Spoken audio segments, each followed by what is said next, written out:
Hello, a very good morning to all of you. 15 जनवरी हो चुकी है और आज है सुबह 8 बज चुके हैं भाई। तो द हिंदू एडिटोरियल का समय हो चुका है। अगर नहीं उठे हो तो सब लोग उठ जाओ, क्योंकि जब ये वीडियो प्रीमियर पे चला करे ना, तो आप सभी लोग इसके साथ ही साथ जब मैं सवाल पूछूंगी तो भर भर के आंसर करोगे ना, तभी मजा आएगी, अदरवाइज मजा नहीं आएगी। और मैं जितना भी एग्जाम होता है, जो भी आपका जिसमें भी इंग्लिश आती है, वो मैं टारगेट करती हूँ इस द हिंदू एडिटोरियल में कि इसको आप रेगुलर करोगे तो आपका जो इंग्लिश वाला पोर्शन है वो पूरा का पूरा कवर हो जाएगा। ऐसा मैं अपने साइड से कोशिश करती हूँ, ठीक है। This is my Telegram English by Barkha ma'am. इसी टेलीग्राम पे मैं अपना आप लोगों को सिलेक्शन मैगजीन शेयर करती हूँ। उस सिलेक्शन मैगजीन को जब आप डेली बेसिस पे लगाओगे तो जाहिर सी बात है आपका सिलेक्शन हो ही जाना है, ठीक है। तो जरूर से लगाना, हर सैटरडे संडे आपको मैगजीन मिलती है। और मैं एक चीज बहुत अच्छी फील कर पा रही हूँ कि सेशन के दौरान जो भी कमेंट्स है आप लोग बढ़िया से भर भर के कर रहे हैं। मुझे ये चीज सच में बहुत ही अच्छी लग रही है। चलिए वोकैबुलरी शुरू करते हैं। तो सबसे पहला वर्ड है प्रेरिक्विजिट। रिक्वायर्ड जब कोई चीज होती है ना, रिक्वायर्ड, तो रिक्वायर्ड से ही बना है ये शब्द। पहले लिखो रिक्वायर्ड, REQUI होता है, यहाँ पे भी REQUI होता है। रेक्विजिट, आगे प्री लगा दो, प्री रेक्विजिट। तो रेक्विजिट का मतलब होता है जब कोई चीज रिक्वायर्ड होती है। रिक्वायर्ड है मतलब आपके लिए जरूरी है, नेसेसरी है, मैंडेटरी है। तो नेसेसरी, मैंडेटरी, रिक्वायर्ड, ये सब हो जाएगा जब कोई चीज, किसी चीज का आपके लाइफ में बहुत इंपॉर्टेंट रोल है, बहुत अहम रोल है, ठीक है। तो रिक्वायर्ड हो गया, नेसेसरी हो गया, requirement, condition, compulsory, mandatory, crucial, जितने भी वर्ड हैं जो जरूरी हैं वो सारे प्री रेक्विजिट्स के सिनोनिम हो जाएंगे, ठीक है। चाहे प्री रेक्विजिट बोलो चाहे सिर्फ रेक्विजिट बोलो, रेक्विजिट का भी मतलब यही होता है जब कोई चीज आपके लिए बहुत ज्यादा इंपॉर्टेंट है, रिक्वायर्ड है। ऑपोजिट हो जाएगा इंपॉर्टेंट नहीं है, अनइम्पॉर्टेंट है, अननेसेसरी है, ऑप्शनल है, नॉन एसेंशियल है। एसेंशियल मतलब भी तो जरूरी होता है, तो यहाँ पे आप एसेंशियल भी ऐड कर सकते हो। एसेंशियल का भी मतलब जरूरी होता है, इंपॉर्टेंट का भी मतलब जरूरी होता है। Important, essential, essential, required, requisite, ये सारा सिनोनिम हो जाएगा, ठीक। नेक्स्ट वर्ड है अंडरटेकिंग। अंडरटेकिंग का मतलब होता है अ फॉर्मल प्लेज और प्रॉमिस टू डू समथिंग। जैसे मैंने बोला I am signing this undertakings, मतलब ये it's a kind of official paper कि अगर मैंने इस पे साइन कर दिया है इसका मतलब मैंने कमिटमेंट दे दिया है कि मैं ये काम करूंगी ही करूंगी, ठीक है। कमिटमेंट दे देना, एंडेवर दे देना, प्लेज ले लेना, कसम खा लेना। हिंदी में हम बोलते हैं कसम खा ली है, मतलब कि मैं इस चीज को फॉलो करूंगी ही करूंगी, मैंने कसम खा ली है, ठीक है। एंटोनिम हो जाएगा निग्लेक्ट करना, अवॉइड करना और इनएक्शन। चीजों को निग्लेक्ट करना, चीजों को अवॉइड करना और इनएक्शन, ये इसका हो जाएगा ऑपोजिट। सिनोनिम और ऑपोजिट क्लियर हो गए, दोनों वर्ड्स बढ़िया से क्लियर हो गए। मैंने अंडरटेकिंग साइन करी है मतलब मैंने कमिटमेंट दिया है। चलो, अकोमोडेटिंग का मतलब होता है एक जगह पे सबको इकट्ठा करना, हेल्प करना, ठीक है। और accommodating word willing to fit in someone's needs और विशेस, सहयोग देना, सपोर्ट देना, हेल्प करना। सो हेल्पिंग हो गया, अकोमोडेटिंग है, कंसिडरेट है बहुत ज्यादा। अच्छा, अकोमोडेट करने का मतलब क्या होता है? लोगों को अकोमोडेट कर लेना एक जगह पे, लेकिन मतलब होता है कि आपने सब लोगों को एक जगह पे इकट्ठा कर लिया, गैदर कर लिया है। अच्छा समझो, अगर एक लोग एक जगह पे इकट्ठा है मतलब वो सब आपस में दोस्त यार हैं। दुश्मनों को लोग थोड़ी ना इकट्ठा करते हैं।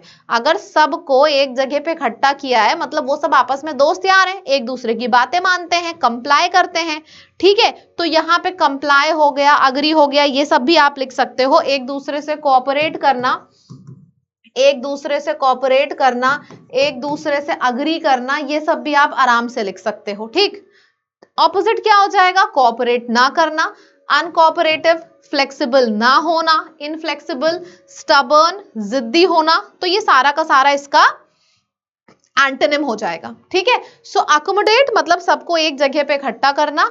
अच्छा, सब लोग एक जगह पे इकट्ठा है मतलब जाहिर सी बात है सबकी मत आपस में मिल रही है, आपस में लड़ाई नहीं है, दोनों की मतें मिल रही हैं, कोऑपरेटिव हैं दोनों, अग्री कर रहे हैं एक पॉइंट पे, कंप्लाई कर रहे हैं एक पॉइंट पे, ठीक है। चलो नेक्स्ट वर्ड है adjoining।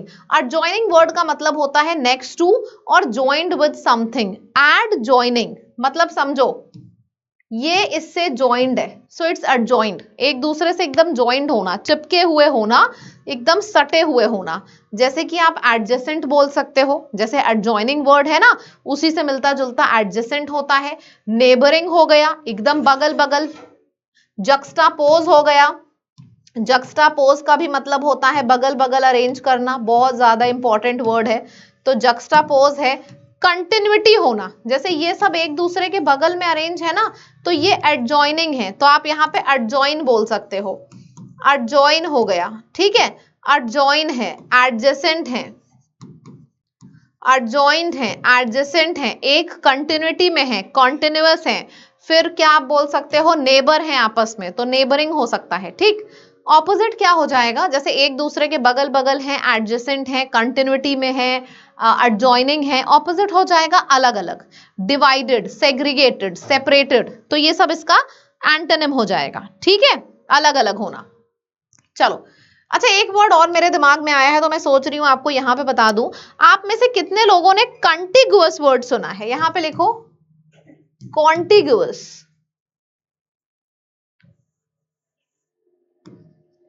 कितने लोगों ने सुना है? और कंटेजियस कितने लोगों ने सुना है? कंटेजियस, देखो दोनों लोगों में, दोनों शब्दों में फर्क है। कॉन्टिग्यूअस का मतलब होता है एक चीज कॉन्टिन्यूटी में है, एक के बाद एक है, और कंटेजियस का मतलब होता है कॉन्टैक्ट से फैलने वाला। देखो कॉन्टैक्ट वर्ड की स्पेलिंग ये होती है CONTA, यहां पे भी देखो CONTA लिखा है, मतलब कॉन्टैक्ट से फैलने वाला कंटेजियस होगा, और एक कंटिन्यूटी में रहने वाला, एडजॉइनिंग रहने वाला, एडजेसेंट रहने वाला, जक्स्टापोज रहने वाला, वो हो जाएगा कॉन्टिग्यूअस, ठीक है। तो ये दोनों वर्ड्स आपके सामने हैं, मेरे ख्याल से आपने याद कर लिए होंगे। नेक्स्ट है स्टिपुलेटेड। अच्छा स्टिपुलेटेड वर्ड यहाँ पे लिखा है, मैं यहाँ पे दो वर्ड्स और लिख रही हूँ, स्टिम्युलेटेड। कितने लोगों को स्टिपुलेटेड और स्टिम्युलेटेड के बीच में डिफरेंस पता है? और एक और है स्पेक्यूलेशन से बना है स्पेक्यूलेटेड, वो वाला भी चाहो तो यहां पे लिख दो स्टेप्युलेटेड। मैंने तीनों लिख दिए हैं, स्टेप्युलेटेड, स्टेम्युलेटेड और स्पेक्यूलेटेड, लेकिन तीनों का मतलब अलग अलग है। देखो स्पेक्यूलेटेड का मतलब होता है मैंने गेस किया है, आई हैव स्पेक्यूलेटेड इट, मतलब मैंने गेस किया है, शायद वहां पे 4 लोग होंगे, हो सकता है 5 भी हो, मैंने एक गेस किया है, तो वो स्पेक्यूलेटेड हो जाएगा। स्टिम्युलेटेड का मतलब होता है किसी को स्टिम्युलेट करना, यानी कि इनकरेज करना, कि भाई चलो तुम ये काम कर सकते हो। और स्टेप्युलेट का मतलब होता है स्पेसिफाई करना, है ना, ये मैंडेटरी है, मैंने स्पेसिफाई कर दिया है, शर्त लगाना, ये चीज रिक्वायर्ड है, ये सब हो जाएगा। ऑपोजिट वही है, इग्नोर, जनरल, वेव ऑफ करना।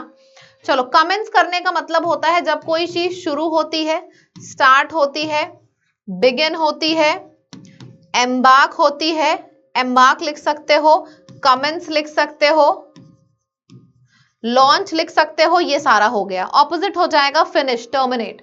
सेसेशन वर्ड का मतलब होता है, ये मैं कुछ भी यहां से आपको नहीं लिख के पढ़ाने वाली हूं, कल ही मैंने कराया था, मैंने बाधा वाले कुछ वर्ड्स आपको सिखाए थे, रास्ते में बाधा पैदा करना, सेसेशन जिसे कहते हैं, पॉज लगाना, रास्ते में दुविधाएं पैदा करना।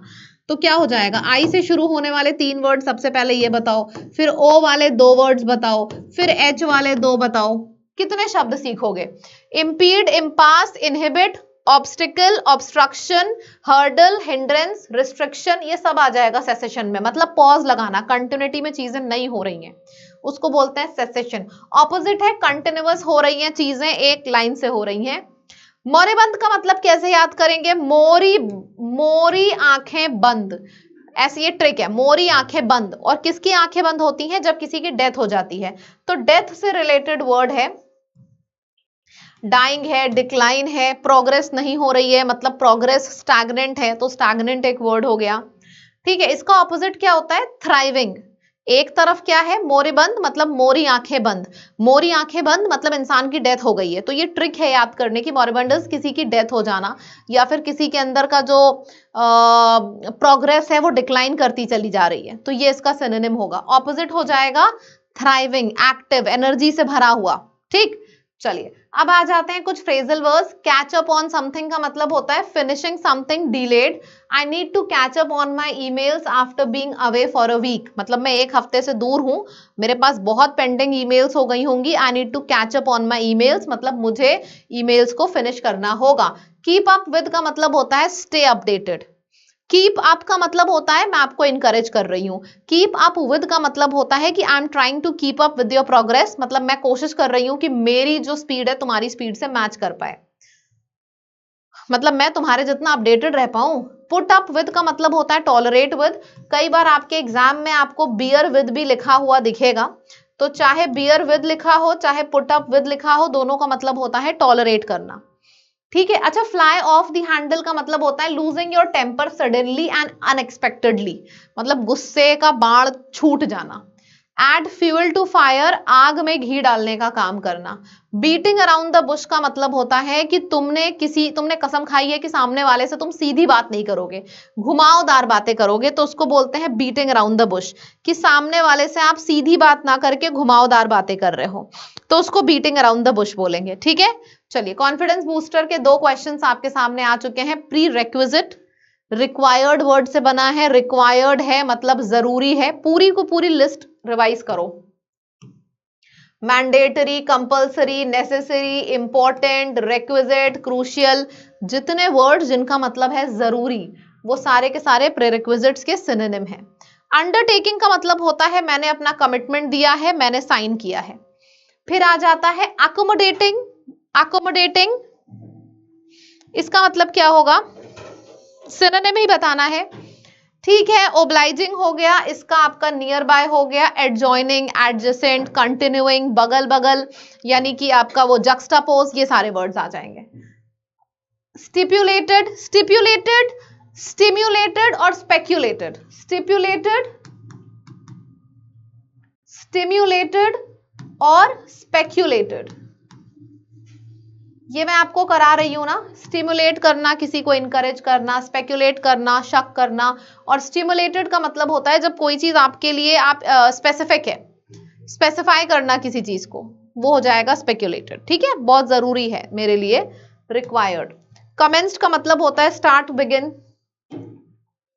रीड करते हैं, चलो। Local powers on Tamil Nadu government, Tamil Nadu government के ऊपर पैसेज है। अच्छा, पढ़िएगा, स्क्रीनशॉट ले लो सब लोग। मैं पढ़ूंगी तो आप भी पढ़ा करो, इससे रीडिंग सही होती है। जब तक रीडिंग नहीं सही है, दुनिया का कोई भी ऐसा एग्जाम नहीं है जिसमें इंग्लिश आए और आप लोग कर लो, जब तक रीडिंग सही नहीं है। तो रीडिंग सही होना बहुत इंपॉर्टेंट है।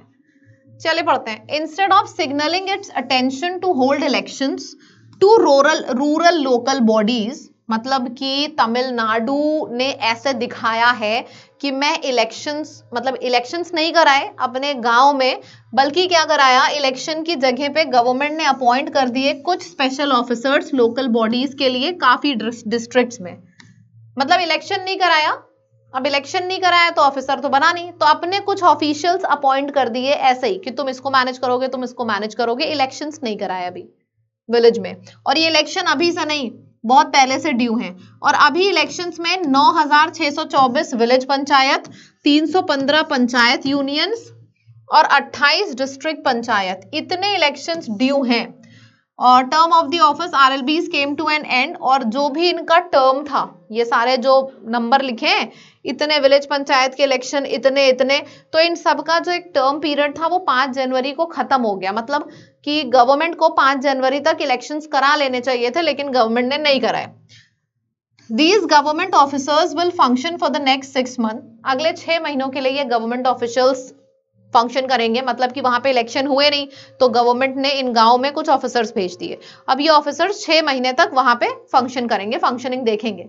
इन सपोर्ट्स ऑफ डिसीजन, मतलब अपने डिसीजन को सपोर्ट करते हुए गवर्नमेंट ने ये भी बोला है कि जो ongoing reorganisation of rural and urban local bodies, Tamil Nadu ने यह भी बोला है कि हम पूरी की पूरी लोकल बॉडीज को रीऑर्गेनाइज कर रहे हैं, which will result in a delimitation, जो कि डीलिमिटेशन मतलब मार्क करना, यानी कि बाउंड्रीज बनाना, जो कि बाउंड्रीज बनाएगा लोकल बॉडीज की।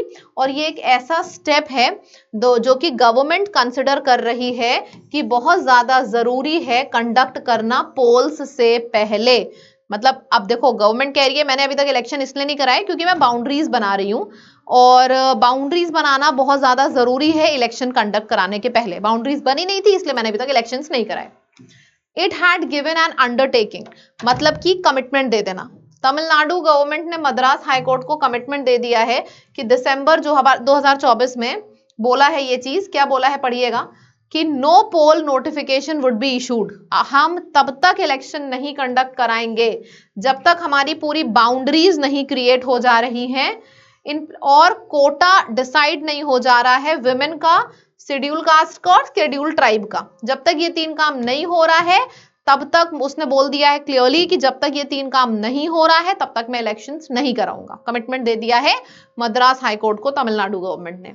Apart from creating 4 more municipal corporations, मतलब बड़ी बड़ी सिटीज क्रिएट करने के अलावा और भी क्या कर रहा है ये, अकोमोडेटिंग विलेज पंचायत, जैसे मुझे आसपास के जो भी शहर हैं, शहर में गांव हैं तो उन गांव को शहर से अटैच करके और बड़ी म्युनिसिपल कॉर्पोरेशंस बना रहा है। ये तरीका यूज कर रहा है तमिलनाडु, ठीक है। स्टेज इज सेट, स्टेज पूरी तरीके से सेट है एक्सपेंशन के लिए, अपनी लिमिट्स अपनी बाउंड्रीज को एक्सपैंड करने के लिए। एंड टाउन, इन सब चीजों की जो बाउंड्रीज है ना, म्युनिसिपल कॉर्पोरेशन, टाउन पंचायत, वो एक विलेज से दूसरे विलेज तक जाने के लिए, जैसे मेरा ये शहर है यहाँ पे थोड़ा सा विलेज का एरिया है, अब क्या हो रहा है इस शहर की बाउंड्री को इंक्रीज करने के लिए ये विलेज इस शहर की बाउंड्री के अंदर ले लिया जा रहा है, ठीक है। जैसे ये शहर है, ठीक है, अब ये छोटा सा गांव इसके पास है, अब ये शहर अलग है गांव अलग है, लेकिन अगर मैं इसी को इसमें मिक्स कर लूंगी तो बाउंड्री बढ़ गई। तो वही तमिलनाडु कह रहा है पहले मुझे बाउंड्री सेट कर लेने दो सब चीजों की, तब मैं इलेक्शंस कंडक्ट कराऊंगा, ठीक। ये पैसेज है आपका। बताइए क्या होगा करेक्ट आंसर, सभी लोग आंसर देंगे, बताएंगे करेक्ट आंसर क्या होगा। Why has the Tamil Nadu government appointed special officers for rural local bodies? Lack of funds गलत है। Delimitation of wards and reorganization of local bodies, इस चीज के लिए उसको ऑफिशियल्स चाहिए। अभी वहां पे इलेक्शन नहीं हुए हैं, मतलब हेड्स नहीं है, हेड्स नहीं है तो तमिलनाडु ने वहां के गांव में ऑफिशियल्स अपॉइंट किए हैं, किस लिए, ताकि बाउंड्रीज फाइनल हो जाएं। एक बार बाउंड्रीज फाइनल हो गई तभी फिर इलेक्शंस कराए जा पाएंगे। What undertaking did the Tamil Nadu government give to Madras High Court to hold elections before the end of January? Time नहीं बताया है। उसने ये बोला है कि हम डीलिमिटेशन का प्रोसेस जैसे ही कंप्लीट कर लेंगे वैसे ही हम पोल इलेक्शंस कराएंगे, ठीक है। ये आपका पूरा पैसेज था। होमवर्क ये है, होमवर्क बहुत बढ़िया से आप लोग कर रहे हो, खुद के लिए भी कभी कभी तालियां बजाया करिए। ये सारा का सारा मैं आपको लिस्ट दे देती हूँ, जितने वर्ड्स मैंने अभी पढ़ाए हैं उसी की लिस्ट मैंने दे दी है।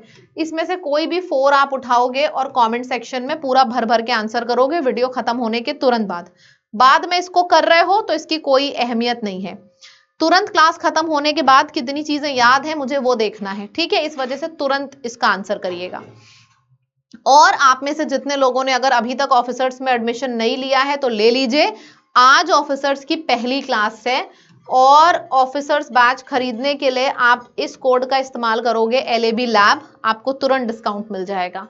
अमन सर, मैं, स्वप्निल मैम, उत्कर्ष सर, सुशांत सर हमारे नए आए हैं, हम सब लोग इस बैच में पढ़ा रहे हैं और LAB लैब इसका कोड है। बहुत से लोगों को कंफ्यूजन था कि GS कौन पढ़ाएगा, तो भाई GS अमन सर ही पढ़ाएंगे, इंग्लिश मैं ही पढ़ाऊंगी, ठीक है। तो आज इसकी पहली क्लास है, आप एडमिशन जरूर लीजिए ताकि आप इस बैच में जो भी चीजें हैं आप उसका फायदा उठा पाओ, ठीक है। आपको सिंपल क्या करना है, ऐप पर जाना है, लाइव कोर्स पे जाना है, ऑफिसर्स ले लेना है, आपसे कोड पूछेगा, कोड डाल दीजिएगा, ये बस आपको बैच मिल जाएगा। पता है जब लास्ट डे होती है ना तो बहुत स्पीड में सारे स्टूडेंट्स भागते हैं कि कहीं मेरा कोई क्लास छूट ना जाए, तो बस आज आपकी लास्ट क्लास है तो स्पीड में भागिए ताकि आपकी सच में क्लास छूटे ना। सॉरी, आज आपकी फर्स्ट क्लास है इस बैच की, तो स्पीड में भागिए, ठीक है। चलिए bye bye, tata, take care everyone.